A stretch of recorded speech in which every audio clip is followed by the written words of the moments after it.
of the awful battle of the Pekes and the Pollicles, together with some account of the participation of the pugs and the palms, and the intervention of the great Rumpus cat.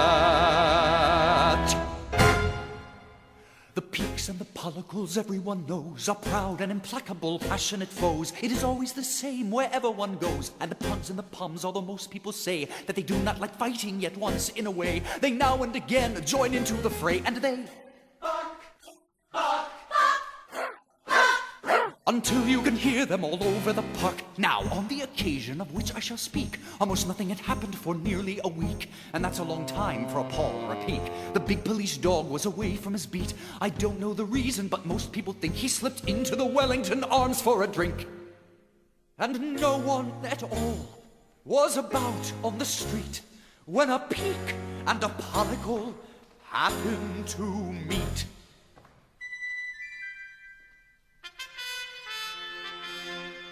They did not advance or exactly retreat, but they glared at each other and scraped their hind feet and started to bark, bark, bark, bark, bark, until you could hear them all over the park, and they bark, bark, bark, bark, until you could hear them all over the park. Now the Peke, although people may say what they please, is no British dog, but a heathen Chinese. And so all the Pekes, when they heard the uproar, some came to the window, some came to the door. There were surely a dozen, more likely a score, and together they started to grumble and wheeze in their huffery, snuffery, heathen Chinese. But a terrible din is what Pollicles like, for your Pollicle dog is a door Yorkshire tyke.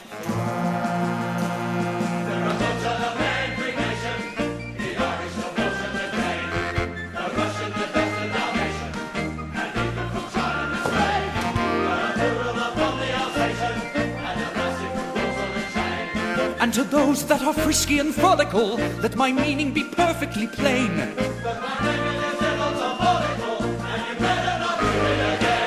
And his braw Scottish cousins are snappers and biters, and every dog jack of them notable fighters. And so they step out with their pipers in order, playing when the blue bonnets come over the border.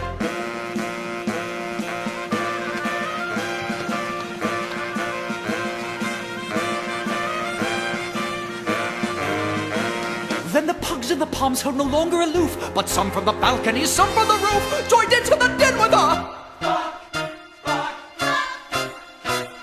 until you could hear them all over the park. Until you could hear them all over the park.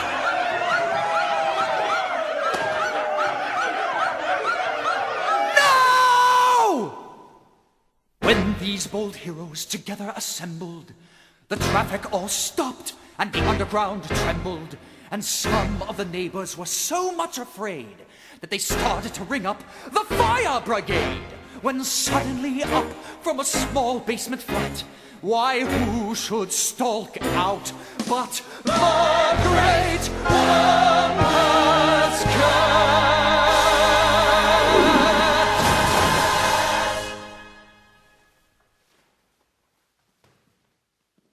His eyes were like fireballs, fearfully blazing.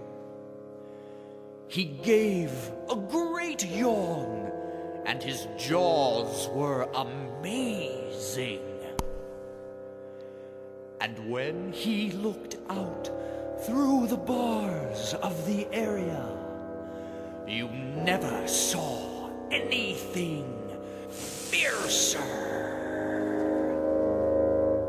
or hairier. And what with the glare of his eyes and his yawning, the Pekes and the Pollicles quickly took warning. He looked to the sky and he gave a great leap, and they, every last one of them, scattered like sheep. And when the police dog returned to his beat, there wasn't a single one left on the street.